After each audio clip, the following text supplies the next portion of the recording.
Welcome to Complex Hearts, a space where we explore the intricate, often unspoken realities of human relationships. The stories we share here delve into the grey areas of life, the moments that challenge us, confuse us, and ultimately redefine us. Today's story is a deeply personal and vulnerable account of blurred lines, loneliness, and the difficult choices we face when familial love becomes complicated. We ask that you listen with an open, empathetic heart. If you find value in these profound human stories, please subscribe to our channel and click the bell for notifications. Your presence supports our mission to explore these complex truths together. Before we begin, a thought for reflection. Have you ever felt a simple human need for comfort become complicated by circumstance? Now let us listen to Helen's story. I never planned to stay beside him that long, but once I felt his head rest against my shoulder, a weight so familiar from his childhood yet so jarringly different now, something inside me froze. Not in fear, not even in discomfort, but in that quiet, blurred, unsettling space between memory and something else, something I couldn't or wouldn't dare to name. My name is Helen. I'm 44 years old, and for 22 of those years it's been just me and my son, Sam. No husband, no outside help. Just us against the world. He has always been my reason for everything, the one constant person who made all the struggle, all the sacrifice, worth it. But that night, something fundamental shifted. Not dramatically, not all at once. It began with a cold house, a body tired down to the bone, and a moment I initially dismissed as innocent. Until it wasn't.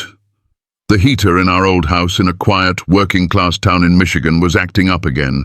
The house always ran cold when it rained, a damp chill that seeped into the walls. It was especially noticeable in my room, where the window seals were less than perfect. Sam had been burning the candle at both ends all week, working double shifts at the local diner and trying to finish a grueling midterm project for his community college courses. He came into my room, rubbing his temples, his eyes barely open with exhaustion. "Can I just lie down in here for a bit, Mom? It's freezing in my room," he asked, his voice thick with fatigue. I nodded without a second thought. Of course he could. This was his home.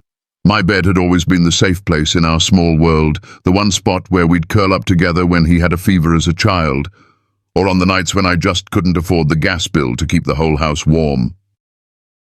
He lay down on top of the covers, pulling the thick woolen blanket over himself.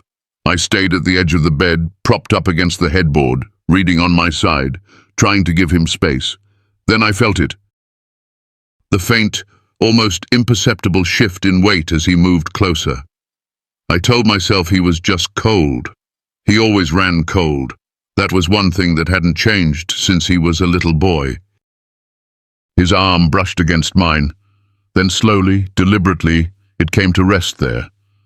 There was nothing overtly inappropriate. Nothing bold or aggressive, just too close. Close in a way that wasn't childlike anymore.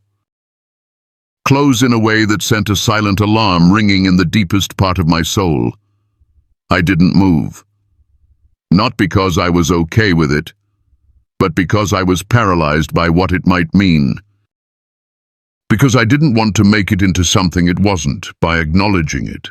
So I stared at the ceiling, pretending to be absorbed in my book, pretending not to notice how his fingers then lightly, almost absently, adjusted the edge of the blanket, brushing against my wrist in the process. And I felt it, that sharp, sudden intake of breath that happens in your own chest, that jarring moment where your brain registers something before your heart is ready to name it. It wasn't just his seeking warmth, there was a weight to it, the undeniable weight of something unspoken, something unacknowledged, passing between the two of us. When Sam was little, he used to fall asleep with his head nestled on my chest. I'd rock him gently, one hand resting protectively on his small back, and whisper made-up stories about brave knights and talking animals to help him feel safe. Back then, he was all bony knees and sharp elbows and oversized pajamas, clinging to me as if I were the only anchor in a vast, drifting world. And honestly, I was. After his father walked out when Sam was just 2, I didn't have a choice.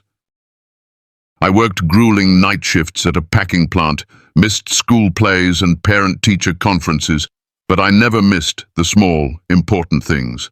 The nighttime coughs, the whispered fears of monsters under the bed, the way his small hand would instinctively search for mine in the dark. He was my purpose. My boy. My sole responsibility. That bond, that fierce, protective mother-son bond, became a second skin to me.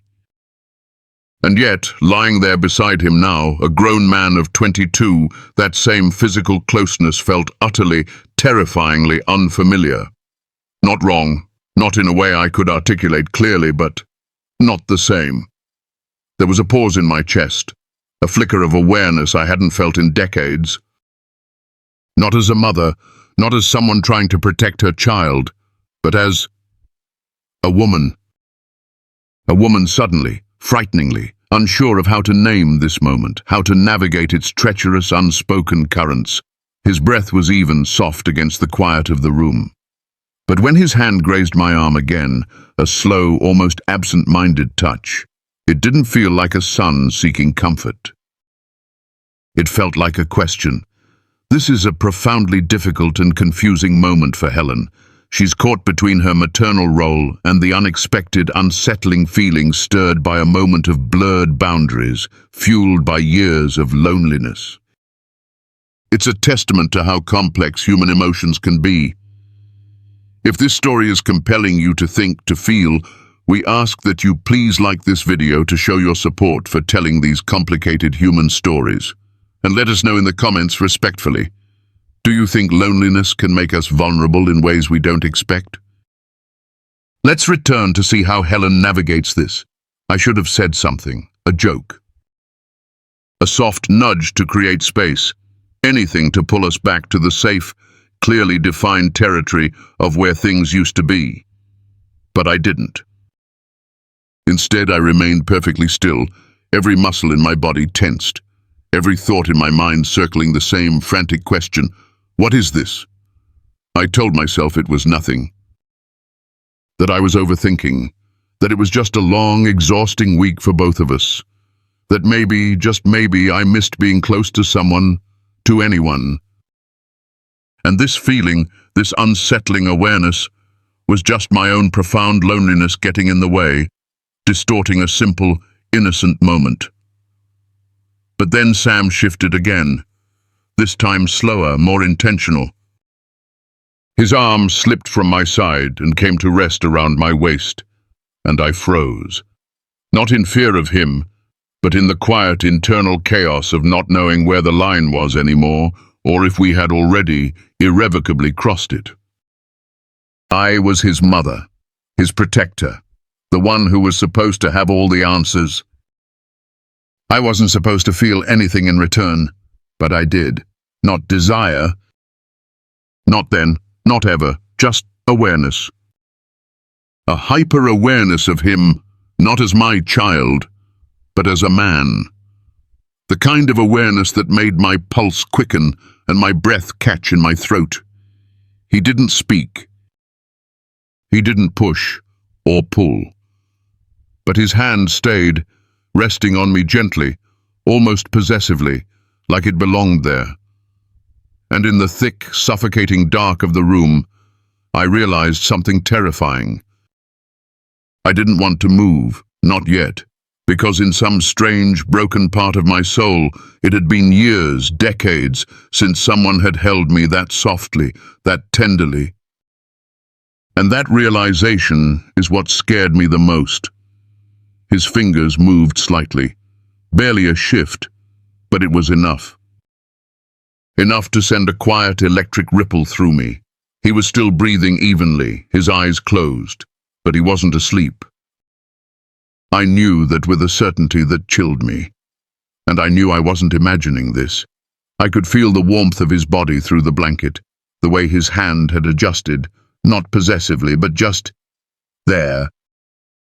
Gentle, steady, present. I had gone so long, so very long, without being touched like that. Not as a mother providing comfort, but as a woman receiving it. There were nights when the profound silence of this house used to feel like safety, like a fortress I had built. Now, it felt like a vacuum, sucking every buried ache, every unmet need, every lonely hour to the turbulent surface. I told myself to move, to pull away, to shift my body just a few inches and break the spell. But I didn't. Instead, with a heart that felt like it was beating in my throat, I turned my head slightly and found his face was already close.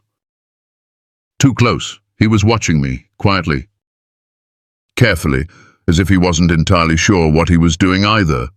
Just that something was happening between us and neither of us had the words or perhaps the will to stop it. His eyes searched mine, not demanding, not guilty. Just open, vulnerable. I whispered his name, Sam. Barely a breath. And in the silence it sounded like both a warning and a desperate plea. He didn't lean in, he didn't move. But I felt the moment stretch, thick and heavy with all the things we weren't supposed to feel, all the questions we couldn't possibly ask out loud. I wanted to be the adult. I wanted to be the mother. I wanted to be firm and draw the line. But I also so desperately didn't want to be alone anymore.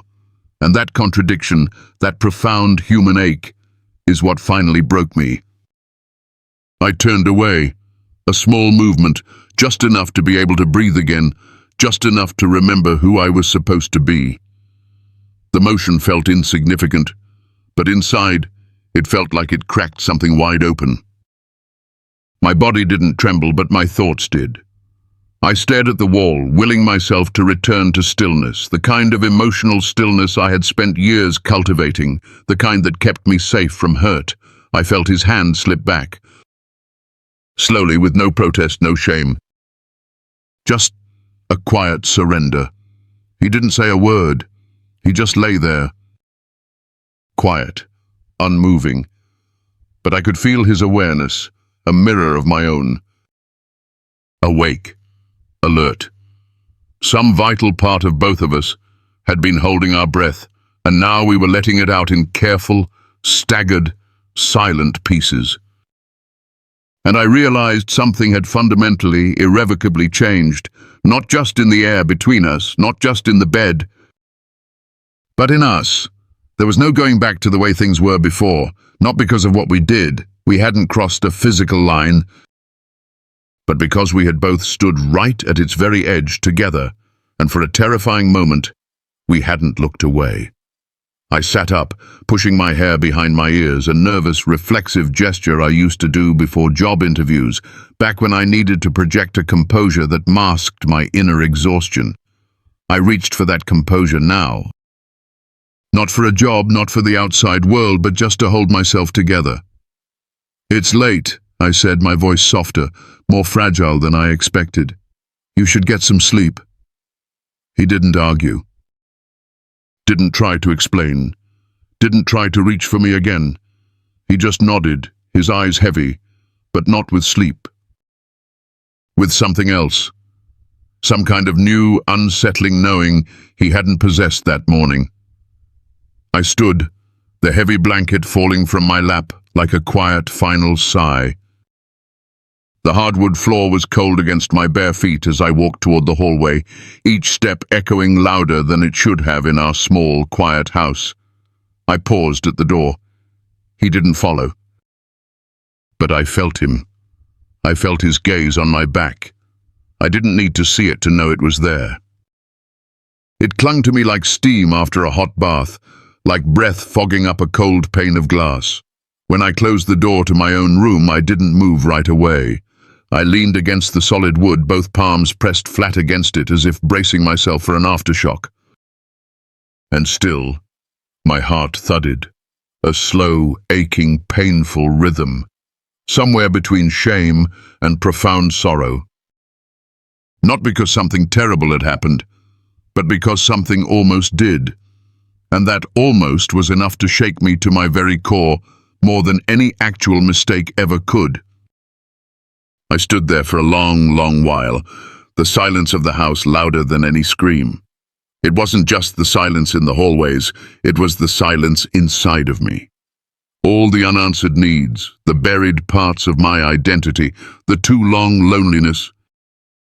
The parts of myself I'd pretended didn't matter because I had to be strong, always strong for him. But strength, I was learning, has a cost. Later that night, I heard a knock on my door.